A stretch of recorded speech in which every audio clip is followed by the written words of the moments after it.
The new Hearthstone expansion is Kobolds and Catacombs. Cha-ching! Blizzard wants you to know what it feels like to rake in the dough, so this expansion is all about getting that treasure. At BlizzCon, the team announced some new things the expansion is bringing when it comes out next month, and released some of the new cards from the expansion. First up, there's a new single-player mode called Dungeon Run, where your goal is to defeat 8 progressively challenging bosses from a pool of over 48 bosses. You start out with only 10 cards, and with each win, you get to pick 3 cards from a theme of your class to add to your deck. Also, throughout the run, you'll find treasure that can help you win too. If you lose just one game, you're dead, and you have to restart. I think it'll be fun for a couple of weeks, but if you're looking to get a reward out of this, you get a card back for completing the dungeon run with all of the heroes. But let's move on to a new keyword, Recruit. Cards with Recruit immediately summon minions from your deck and put them into play. Some cards recruit minions that match certain conditions, others recruit randomly chosen minions. So the examples they use for the 6-mana warrior spell, Gather Your Party, and 5-mana 2/4 neutral Guild Recruiter. The effect is like Patches, taking it out of your deck and putting it onto the field, except most minions you recruit won't have charge. Recruiting cards look to be understated minions, expensive spells, or have some requirements that make it recruit not as powerful minions. Still, summoning another minion that turn should make up for the stats immediately, and an expensive spell could work in a big minion deck. Oddly enough, recruiting doesn't synergize well with Battlecry cards, which are in almost every deck. Luckily, Guild Recruiter can't recruit itself because of the restrictions, but we'll have to see if the stats and loss of Battlecry effect stack up to make or break these type of cards and decks, and what type of decks they'll be, like aggro, tempo, or control. Another new type of card is Spellstones. Every Spellstone has a specific trigger condition. Each time you fulfill that condition while a Spellstone is in your hand, the Spellstone becomes more powerful. The examples shown are the 1-mana Druid spell Lesser Jasper Spellstone, which deals 2 damage to a minion and upgrades it by +2 damage each time you gain 3 armor. It's a cool idea. And I'm guessing the Sapphire Spellstone for Shaman will summon 2 copies of Friend when you overload for 3,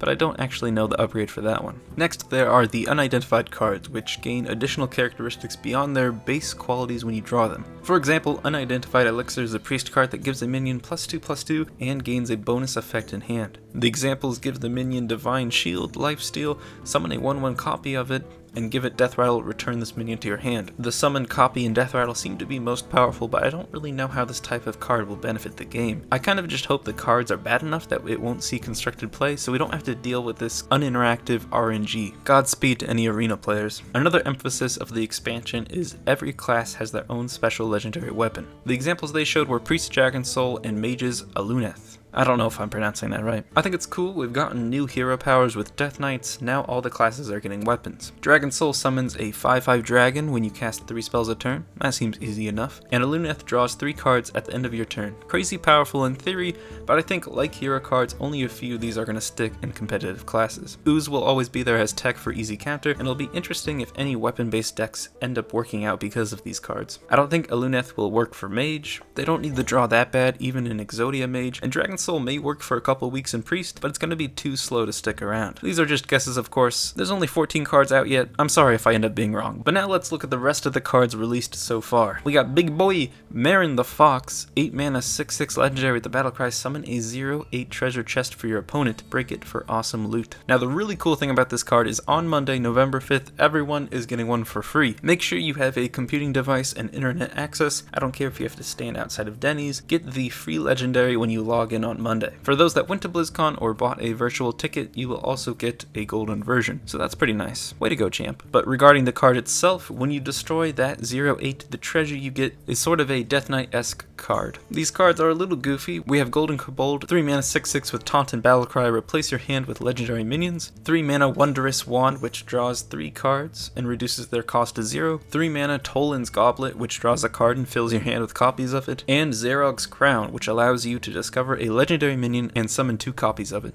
Ooh, zesty. It'll be cool experimenting on Monday with the treasure, and I think this is the perfect legendary to get everyone hyped for the new expansion, because it's not really that powerful, but it seems like some good fun. Next we have Rin, the First Disciple, Warlock legendary, 6-mana 3/6 with Taunt and Death Rattle, add the first seal to your hand. Now the first seal is a 5-mana card that summons a 2/2 demon and adds the second seal to your hand. This process continues for 5 steals until you get the final seal, which summons a 6/6 demon and adds Azari the Devourer to your hand. 31 mana in, and just for 10 mana more, you get a 10/10 demon with Battlecry. Destroy your opponent's deck. Now this is Meme City. You have to have serious control and value management to spend the first 21 mana to only get the 12-15 stats. It's going to take at least 5 turns from the 6 mana to get this off, but it'll probably be more like 7 to 10 turns. By then your opponent has at most 14 cards left in their deck, and while this could be satisfying, I think if you get this legendary, it'll be a great experience to get this off a couple of times, but based on the cards we know, I don't think this one's going to be competitive. Next we have 5 mana 4/6 neutral Carnivorous Cube. Battle card, destroy friendly minion, death rattle, summon 2 copies of it. Yes! An Egg Activator. I'll still be waiting for more egg cards to be released, but the great thing about this card is it activates the first egg, and then when it dies, it summons 2 more. The price of 1 egg for 3? I love it. And I think this card alone will bring Destructive Warlock out of the shadows and bump it up to a tier 4 deck. That's right, tier 4.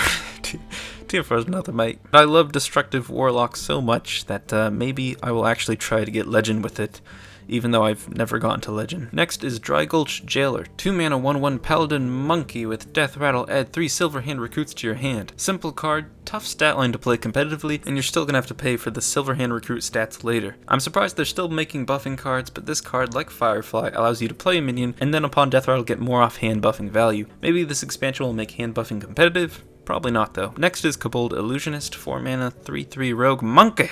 I'm liking the monkey art. With Death Rattle, summon a 1/1 copy of a minion from your hand. It doesn't say on the card, but I would assume it's a random minion in your hand, since if your opponent were to kill it, you wouldn't be able to choose what minion you wanted. This is one of those cards that expects you to pay the mana before the stats, and I don't know if the current rogue really supports this card with the other type of minions they play, but maybe Nazothro can be a thing before Nazoth rotates out. Next is Wandering Monster, 2 mana Hunter Secret. When an enemy attacks your hero, summon a 3-cost minion as the new target. It's 2 mana for a 3 mana minion, which makes sense because it's a random minion you don't get to choose, but it also immediately gets attacked. This card also kind of rubs me the wrong way because for most secrets, knowledgeable players can play around it, but for this one, neither of the players are really going to know what's exactly going to happen. So personally, I think it's a little rough in terms of design, but I think it will be fine for the set. And last up, we have Crushing Wall, the Hunter 7 mana spell that destroys your opponent's left and rightmost minions. Control Hunter, board positioning, skill based. I really can't assess the card before more cards are released, but at 7 mana, Blizzard must have tested this card and chose this cost because they either hate Hunter or the card can actually get results. Some people may be sleeping on this card, but with enough supporting cards, I could see this card getting work done. Wink wink. Does the wink mean I think it's gonna work, or does the wink mean I think it's just a meme and it's not gonna work? I think it saves me either way. Anyways, that's all for now. Please leave anything I left out in the comments below and let me know what you think about all the new things coming from the Kobolds and Catacombs expansion. I'm excited for the new expansion, and I'll be sure to test out Marin the Fox this Monday. Thank you for watching, and until next time, ta-ta.